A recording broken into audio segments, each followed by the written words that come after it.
I'd like to introduce head coach for the Oregon Ducks and Pac-12 champions, Chip Kelly. Welcome, Coach. Thank you.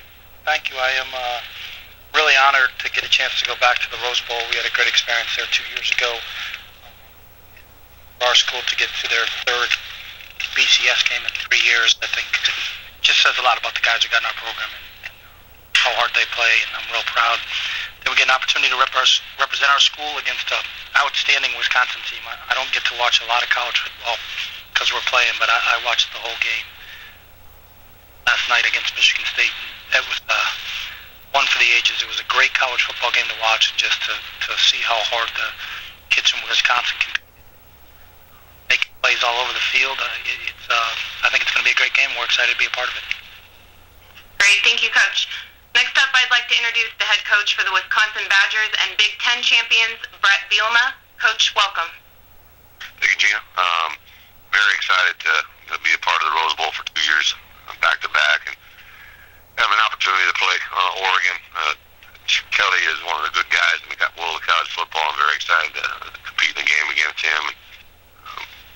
For us, Wisconsin, to come back from two losses that were very difficult to deal with and to battle ourselves back and to play in the Big Ten championship game and to be the first time ever to win the Big Ten championship and earn us the right to play in the granddaddy of them all in the Rose Bowl and be a part of everything that it is truly, truly special, and very excited about the opportunity, and I think our kids will enjoy every minute of it, so excited to be back.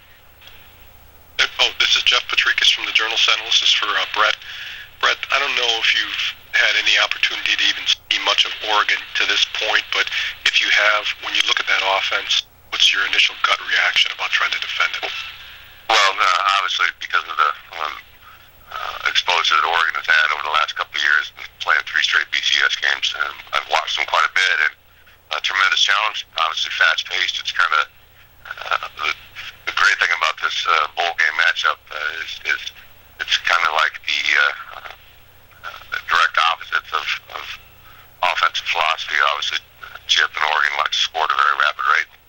We like to hold the ball and score as often as possible at the most amount of time. So it's a very unique situation and something that Patrick, I know we're excited about to play in. Tom Mulhern, Wisconsin State Journal. This is for both coaches. Does the traditional Pac-12 Big Ten matchup mean anything more to you guys, or do you just want the best opponent available? Go ahead, Chip. Yeah, I think it means a lot. In the landscape of college football now, with all the experience, a little bit more of a traditionalist. And I've always, watching the Rose Bowl growing up, it was always Pac-10, Big Ten. And now it's Pac-12, Big 12/10. We've added some teams, but Wisconsin's a staple in that conference. We're excited. I think that should be the Big Ten and the Pac-10 in this. And I think that's one of the neat things that we can still look at as the traditional matchup. Yeah, I would echo the same thoughts. I think for us to have a traditional Pac-10, Big Ten matchup, and for both programs to be on the scale that they are right now, for us to be in 2 back-to-back BCS games, and Oregon obviously to be in 3, speaks volumes about where the 2 programs are at in the world of college football, and the players too. You got some of the premier players in the world of college football. Obviously, their running back, and several other players along the way. It's just going to be a great build-up for a great game. Chip, third straight appearance, things that you took from the last 2 in terms of preparation and the build-up to it, anything that will affect your preparation this month?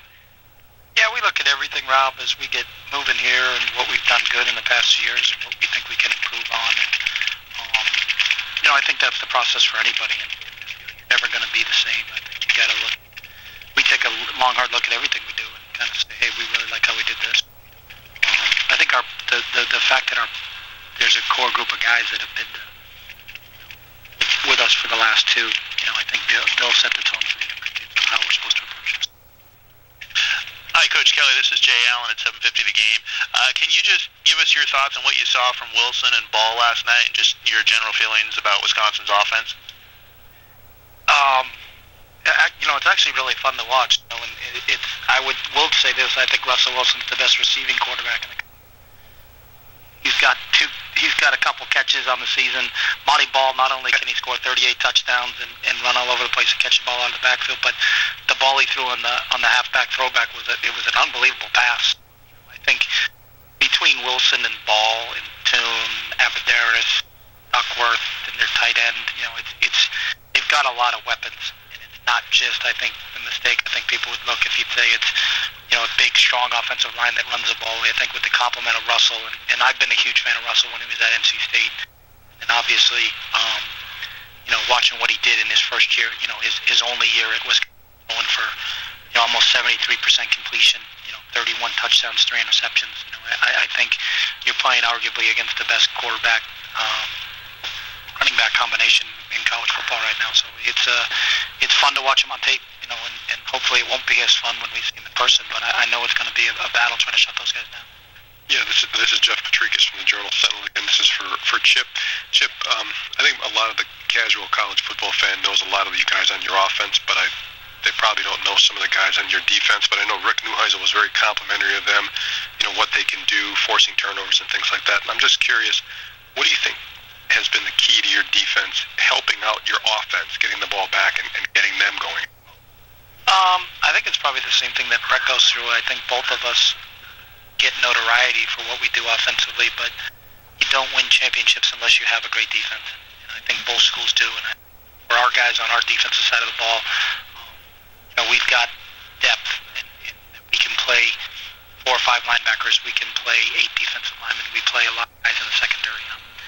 Young guys have emerged, especially our young corners, to kind of help us in our pass defense, to complement some of the guys that have been here before. But, our linebacker Josh Cadu and Michael Clay are playing at a real high level right now. Deion Jordan at the defensive line spot is another kid that I think is playing really well for us. And then we got 2 really good, strong two safeties, Eddie Pleasant and John Boyette, that kind of anchor it back there to go with the youth we have at corner. Yeah, this is Jim Day at the Statesman Journal in Salem. Question for both coaches: given the interesting offensive versus defensive matchup in this game that Wisconsin faces in the Big Ten, in terms of comparative matchup, nothing really jumps out to me. I mean, Oregon is such a unique system offensively that it's going to present obviously a very big challenge for us. I think the part that is intriguing more than anything is just these bowl games. You want to have unique matchups, and for us to be able to play Oregon in this environment, it's going to be so unique that it's going to draw a lot of attention. Hopefully, everything that the Rose Bowl wants. For us, I think they're more along the lines of both the 2 real good teams in our league, USC and Stanford. They're more of a pro-style attack like those guys, but neither USC or Stanford has a running back like Monty Ball, so I think that's the one thing that sets them apart. Both USC and Stanford have outstanding quarterbacks that are Heisman candidates, and Andrew Luck and Matt Barkley, but I also think their quarterback, Russell Wilson, is a guy that's in the Heisman conversation himself. So I think similar from a standpoint of they run the same type of offense, but I think the weapons we're going to face that Brett's going to bring in there are a little bit different than what we've seen. Yeah, this is Steve Ramirez from the Pasadena Star News. Just wanted to, I guess it's for both coaches. Do you guys feel that this is kind of a redemption ball? That, the fact in Oregon's case, just losing the last 2 years, and Wisconsin losing the Rose Bowl last year. I don't feel that way. I think every year each team's different, and there's a lot of kids that played on our 09 team against a good Ohio State team that aren't here any longer, and we lost, I think, 23 or 24 seniors from last year's team that played in the national championship. So I think every year is different, and we don't look at what transpired in the past to be motivation of what to go in the future. It's we know we're playing against an outstanding team, and we're going to give it our best effort and our preparation to get down there and see what we can do against Wisconsin. I think the same thing's true for us. Obviously we played the Rose Bowl a year ago, but the 2011 season is its own journey within itself, and for us to lose the 2 games that we did and to battle ourselves back the last 4 weeks of the season and last night to win the way we did against Michigan State is a journey in itself. And for us to be rewarded with the opportunity to play Oregon and everything that they stand for is truly special. You kind of, I think, as a coach, you just learn to live in the year that you're in, and everybody wants to draw comparisons to other years, but you just really truly embrace and enjoy the opportunity that you have on a year-to-year basis, and this year it takes us back to Pasadena and one of the greatest environments of world college football. For both coaches, is the Oregon State film the most valuable thing for you to break down over the next couple weeks? I think for us here at Madison, for us to have an opportunity to play Oregon State this year earlier, and obviously Coach Chris has a lot of ties to that program as well. Be one of the first to watch. I haven't watched a stitch of film on Oregon yet. I'm just going to get through the weekend and have an opportunity to watch them tomorrow. The great thing is, you got so much good film out there on a quality opponent, and just to truly embrace and enjoy the environment, it should be really special. Hey, Brett, it's Stuart Mandel at SI.com. Sure. Hey, covering this game last year, I got to answer a lot of questions about how you guys would match up with GCU's speed on defense. This year's probably going to be the other way around. How do you anticipate preparing for that speed that Oregon runs at on offense, and obviously the actual speed of guys like Michael James? Well, you hit the nail on the head. I think that get a chance to play an up-paced tempo. Chip and I talked last year. I mean, it's kind of the exact opposite end of the spectrum. I mean, they want to run as many plays as they can, and we want to try to slow it down as best we can. So it's kind of going to be fun in that world. But Michael James and all that he brings to the table with Monty Ball, you got two of the premier running backs in the world of college football on the same field, and it's going to be a very unique challenge and one that we'll embrace the opportunity to prepare for it. And to get to January 2nd will be very, very special. Is there anything you feel you can do in the next few weeks in practice to try to replicate that what you're talking about, that way they try to play pass?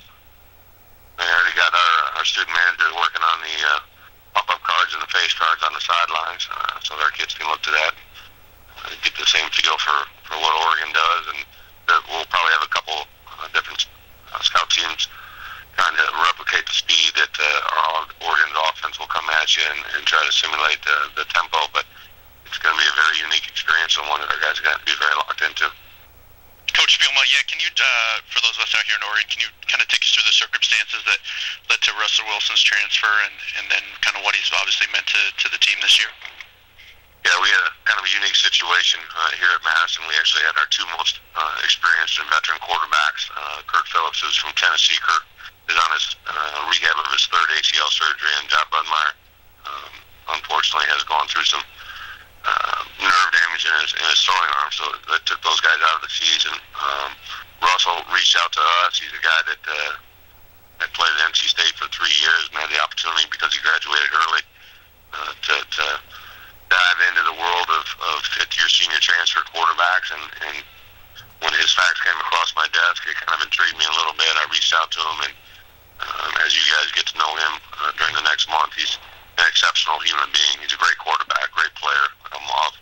Offensively, I've never seen anybody able to do the things that he's been able to do this year, but he's just a great person, a great fit for our program, and we recruited him pretty hard. It got down to us in Auburn, and fortunately for us, we were able to win out and put him in the position he's in today, and he's helped Wisconsin win 11 games this year. As much as I enjoy that, I'm going to enjoy watching Russell Wilson win for the rest of his life. He's a kid that is truly embodies everything that you want as a college football player on. State Journal, Tom Mulhern. Chip, when Brett talks about those contrasting styles to offense, are you surprised at all how productive and prolific Wisconsin's offense has been given its style? No, not at all. I mean, I think number one, they've got a great scheme and really understand how to attack you.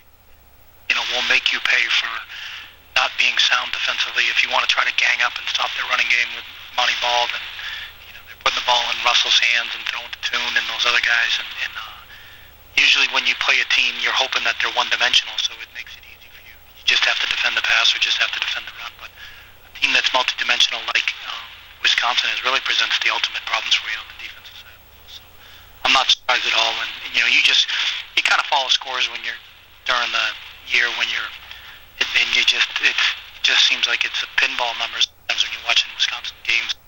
We get to see a few of them because we usually have the games on at breakfast when we're around here. So the 9 o'clock kickoff for us at our breakfast here is the noontime kickoff out there, and so we've seen a few Big Ten games while we're pregame meal and getting ready for our games. So.